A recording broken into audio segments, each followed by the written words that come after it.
అనంతపురంలో వైఎస్ఆర్ కాంగ్రెస్ పార్టీ చేపట్టిన యువత పోరుకు భారీ స్పందన లభిస్తుంది. ఒకవైపున విద్యార్థులు యువకులు పెద్ద ఎత్తున తరలి వస్తున్న పరిస్థితి కనిపిస్తోంది. మన ముందు వైఎస్ఆర్ కాంగ్రెస్ పార్టీ జిల్లా అధ్యక్షులు మాజీ ఎమ్మెల్యే అనంత వెంకటరామరెడ్డి గారు పెద్ద ఎత్తున స్పందన లభించడానికి కారణం ఏంటి, ప్రధానంగా ఈ ర్యాలీ ద్వారా నిరసన ప్రదర్శన ద్వారా ప్రభుత్వం ముందు ఎట్లాంటి డిమాండ్లు వచ్చబోతున్నారు అనంత వెంకటరామరెడ్డి? ఎవరు అనుకోలేదు, ఈ రాష్ట్రంలో ఉండే ప్రజలు ఎవరు కానీ ఊహించలేదు కూడా. ఈవెన్ రాజకీయ విశ్లేషకులు కూడా ఊహించలేదు, ఎవరు ఊహించలేదు.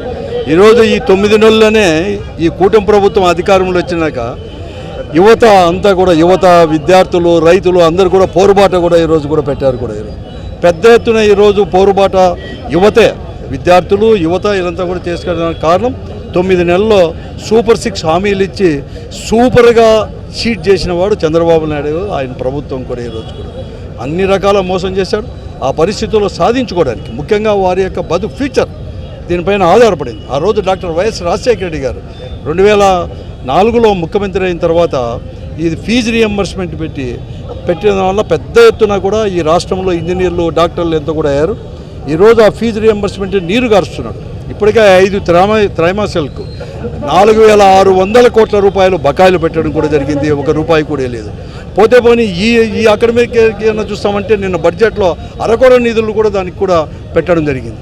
అందుకోసమే వారి యొక్క ఫ్యూచర్ ఉంది. ఇప్పటికే వాళ్ళ సర్టిఫికేట్లు ఇవ్వడం లేదు, వారికి మార్క్ లిస్ట్ ఇవ్వడం లేదు. పాస్ అయినా కూడా కాలేజ్ టీసీలు ఎన్నికి ఇచ్చేస్తామంటారు. ఆ పరిస్థితుల్లో ప్రతి ఒక్కరు కూడా పోరుబాటు పెట్టారు. వెంటనే కూడా అవి చేయాలని చెప్పేసి దానికి తోడు ఈరోజు యువతకు ఉద్యోగమన్నా చూపిస్తాను, 20 లక్షల ఉద్యోగాలు లేకుంటే 3000 రూపాయలు నెలకి ఇస్తామన్నాడు, దానికి కూడా ఇవ్వలేదు.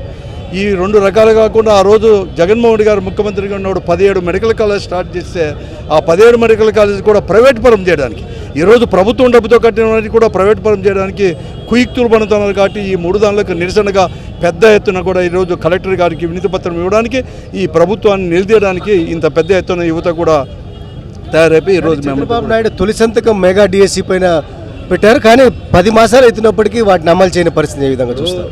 చంద్రబాబు నాయుడు గారు సూపర్ 6 హామీలు కానీ లేకపోతే చంద్రబాబు నాయుడు గారు తొలి సంతకం కూడా పెళ్ళి అయిపోతానే భార్యాభర్తలకి ఇద్దరికి కూడా అరుంధతి స్వామి చూపిస్తే కనపడింది అనేటట్లుగా మేము అనాలనే పరిస్థితికి తీసుకొని రావడం జరిగింది. ఈరోజు ఎక్కడ కానీ తొలి సంతానికి అతిగతి లేకుండా పోయింది. ఆ రోజు ఎన్నికల సమయంలో 26,000 27,000 టీచర్ల ఉద్యోగాలని చెప్పినాడు. ఆ తర్వాత ప్రమాణ స్వీకారం చేసేటప్పుడు 16,300 400 అని చెప్పి సంతకం పెట్టి వెంటనే 1 నెల 2 నెలల లోపల ఫిలప్ చేస్తామన్నాడు. 9 నెలలైనా కూడా ఆయనే కోర్టుకు పంపించి ఏదో రకంగా నిలబెట్టాలని చెప్పి ఒక కుయిట్ జరుగుతుంది. దానికి కూడా వ్యతిరేకంగా ఈరోజు కూడా చూస్తాం. మరీ ముఖ్యంగా ఈరోజు 16,000 అని చెప్పేసి అనంతపురం లాంటి జిల్లాలో జిఎస్టీ అయితే కేవలం 180 సీట్లు 180 పోస్టులు మాత్రమే చూపించారు. ఇలాగ శ్రీకాకుళంలో కూడా 150 చూపించాడు. కాబట్టి అన్ని దానికి నిరసనగా ఇవన్నీ కూడా మేము చేస్తూ ఉన్నాం. శివరామరెడ్డి గారు మీరు చెప్పండి, ప్రధానంగా ఇట్లా స్పందన చూస్తూ ఉంటే ఏమనిపిస్తుంది? ఎందుకంటే పెద్ద ఎత్తున యువత పోరుకు తరలి వస్తున్న పరిస్థితి కనిపిస్తుంది. ప్రభుత్వాన్ని ఏం డిమాండ్ చేస్తున్నారు మీరు? ప్రభుత్వానికి అన్నీ తెలుసు, ఏం చేయాలా ఏం కదా, ఏం ఇబ్బంది పెడుతున్నామని. జగన్మోహన్ రెడ్డి గారు ఉన్నప్పుడు ఆ ప్రభుత్వంలో ప్రతి క్వార్టర్కి డబ్బులు పడేవి. విద్యార్థుల చదివే ప్రాముఖ్యము, దీన్ని మించిన పెట్టుబడి ఏదీ లేదు మన రాష్ట్రానికి అని చెప్పి ఆయన ఎప్పుడో గ్రహించాడు. కాబట్టి ఆ దిశగా అన్ని ప్రయత్నాలు చేయడం జరిగింది. వీళ్ళు వచ్చిన తర్వాత ఎడ్యుకేషన్ని నిర్వీర్యం చేసే పరిస్థితిలో వీళ్ళు ఆలోచన చేస్తున్నారు. ఇంగ్లీష్ మీడియం పెడితే ఒక తప్పు, దానికి వాళ్ళకి డబ్బులు కరెక్ట్గా ఇవ్వడం ఒక తప్పు. ఇలాంటి కార్యక్రమాలు ఏం చేసినా ఈరోజు అన్ని రకాలుగా ఇబ్బందులు పడుతున్నారు. ఈ గవర్నమెంట్ వచ్చిన తర్వాత ఎంతమంది అమ్మాయిల దాంట్లో వివిధ రకాలుగా హాస్పిటలైజ్ అయింది మనమంతా చూసినాము.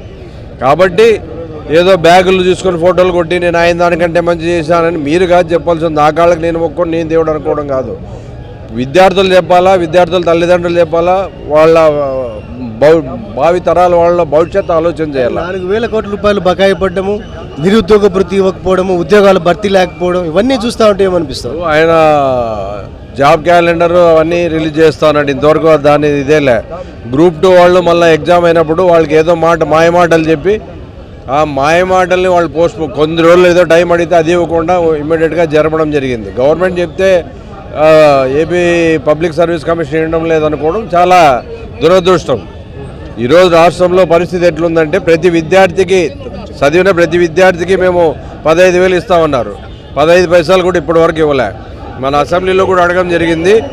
ఈ ఉత్తేజము, ఈ ఆవేశము చూస్తుంటే ఇప్పటికిప్పుడు ఎలక్షన్లు పెట్టా 175, 170కి తప్పకుండా వస్తాయి. దాంట్లో ఎలాంటి సందేహం లేదు, వేరే ఆలోచన కూడా లేదు. మొత్తం మీద అయితే చంద్రబాబు సర్కార్పై మండిపడుతున్న పరిస్థితి కనిపిస్తోంది. ఎందుకంటే ఇచ్చిన హామీలను అమలు చేయలేదు, అదేవిధంగా 4,000 కోట్ల రూపాయల ఫీజు రీయింబర్స్మెంట్ బకాయిలను చెల్లించలేదు. దీనివల్ల విద్యార్థులు అనేక ఇబ్బంది పడుతున్నారు. ఉద్యోగాల భర్తీ లేకపోవడంతో నిరుద్యోగులు అనేక ఆవేదన వ్యక్తం చేస్తున్న పరిస్థితి కనిపిస్తోంది. అందుకే దీనికి నిరసనగానే పెద్ద ఎత్తున జనం తరలి వచ్చిన పరిస్థితి మనం చూస్తూ ఉన్నాం. అనంతపురం జెడ్పీ కార్యాలయం నుంచి కలెక్టరేట్ దాకా ర్యాలీ జరుగుతోంది.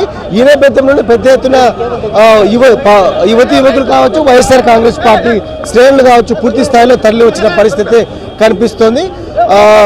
ఈ వైఎస్ఆర్ కాంగ్రెస్ పార్టీ యువత పోరుకు సంబంధించి అనంతపురం జిల్లాకు సంబంధించి పూర్తి స్థాయిలో సక్సెస్ అయిన వాతావరణం అయితే కనిపిస్తోంది. వీడియో శ్రీనివాస్ శివాడి సాక్షి న్యూస్, అనంతపురం జిల్లా.